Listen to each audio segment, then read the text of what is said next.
Hello, sweet kids. We're reading from the book Did I Ever Tell You How Lucky You Are by Dr. Seuss. When I was quite young and quite small for my size, I met an old man in the desert of Dries, and he sang me a song I will never forget. At least, well, I haven't forgotten it yet.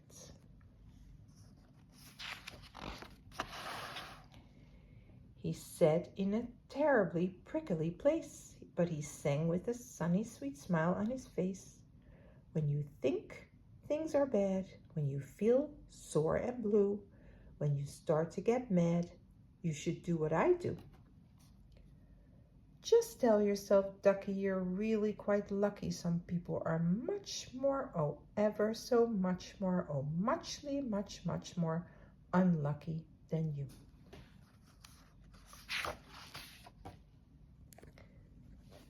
Be glad you don't work on the Bungle Bun Bridge that they're building across Beaver Bay at Bunbridge. It's a troublesome world. All the people who are in it are troubled with troubles of almost every minute. You ought to be thankful a whole heaping lot for the places and people you're lucky you're not.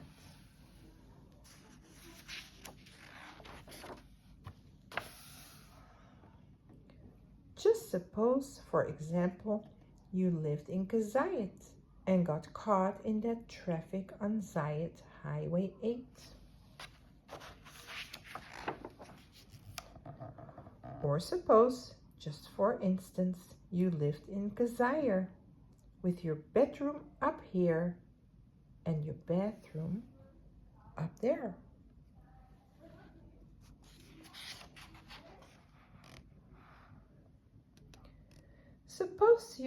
Just suppose you were poor Herbie Hart, who has taken his trumdimbulator apart. He never will get it together, I'm sure. He never will know if the gig or the gore fits into the shrugs or the snugs or the snore. Yes, Ducky, you're lucky you're not Herbie Hart, who has taken his trumdimbulator apart.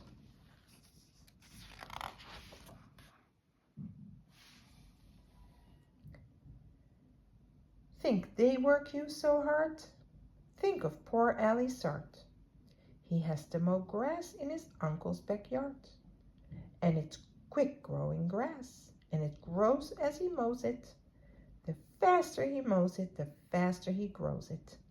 And all that his stingy uncle will pay for his shoving that mower around in that hay is the piffulous pay of 2 duklas a day. And Ali can't live on such piffulous pay. So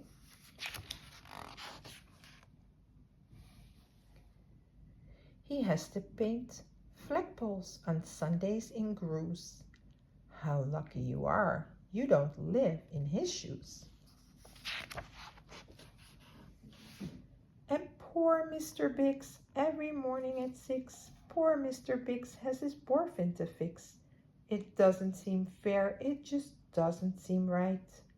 But his bourfin just seems to go slump every night. It slumps in a heap, sadly needing repair. Biggs figures it's due to the local night air.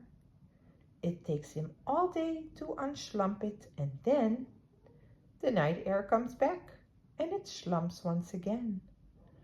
So don't you feel blue, don't get down in the dumps. You're lucky you don't have a bourfin that slumps.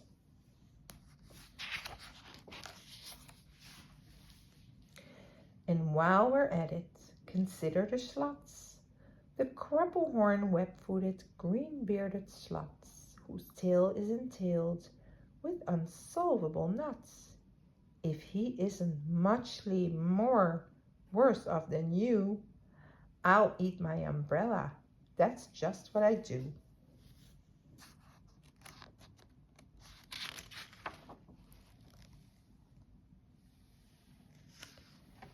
And you're lucky indeed you don't ride on a camel. To ride on a camel You sit on a wemmel. A wemmel, you know, is a sort of a saddle, held on by a button that's known as a faddle. And boy, if your old wemmel faddle gets loose, I'm telling you, ducky, you're gone like a goose.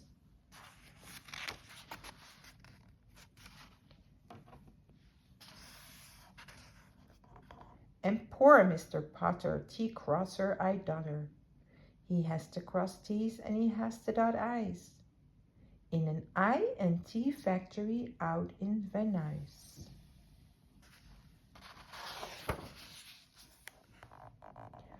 Oh, the jobs people work at. Out west near Hotch Hotch, there's a Hotch Hotcher bee watcher. His job is to watch, is to keep both his eyes on the lazy town bee. A bee that is watched will work harder, you see. Well, he watched and he watched, but in spite of his watch, that bee didn't work any harder, not much. So somebody said, our old bee watching man just isn't bee watching as hard as he can. He ought to be watched by another Hotch Hotcher. The thing that we need is a bee watcher. Well,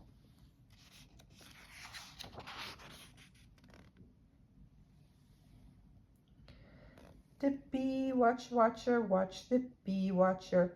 He didn't watch well, so another Hotch Hotcher had to come in as a watcher. And today all the Hotchers who live in Hotch Hotch are watching on watching the watcher who's watching that bee. You're not a Hotch watcher. You're lucky, you see. And how fortunate you're not Professor DeBreeze, who has spent the past 32 years, if you please, trying to teach Irish ducks how to read Javanese.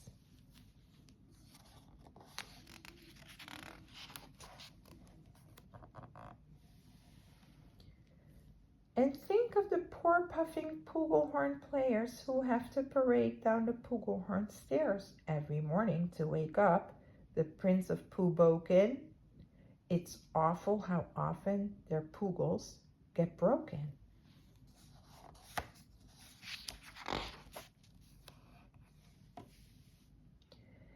And oh, just suppose you were poor Harry Heddo. Try as he will, he can't make any shadow. He thinks that perhaps something's wrong with his giz. And I think that by golly, there probably is. And the brothers Bazoo, the poor brothers Bazoo, suppose your hair grew like theirs happened to do. You think you're unlucky, I'm telling you, ducky. Some people are muchly, oh, ever so muchly more unlucky than you.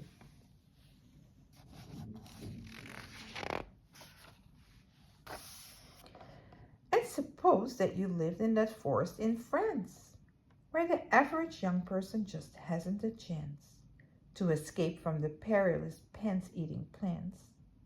But your pants are safe. You're a fortunate guy. And you ought to be shouting, how lucky am I.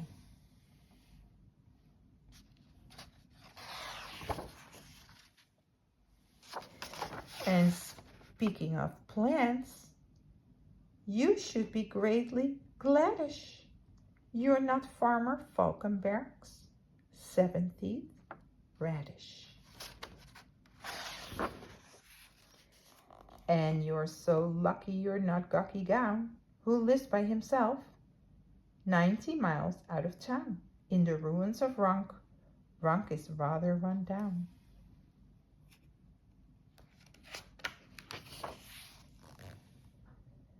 And you're so lucky you're not a left sock, left behind by mistake in the cabins of Croc.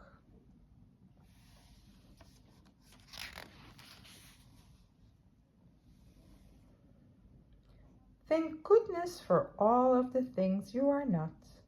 Thank goodness you're not something someone forgot and left all alone in some punkerish place, like a rusty tin coat hanger hanging in space.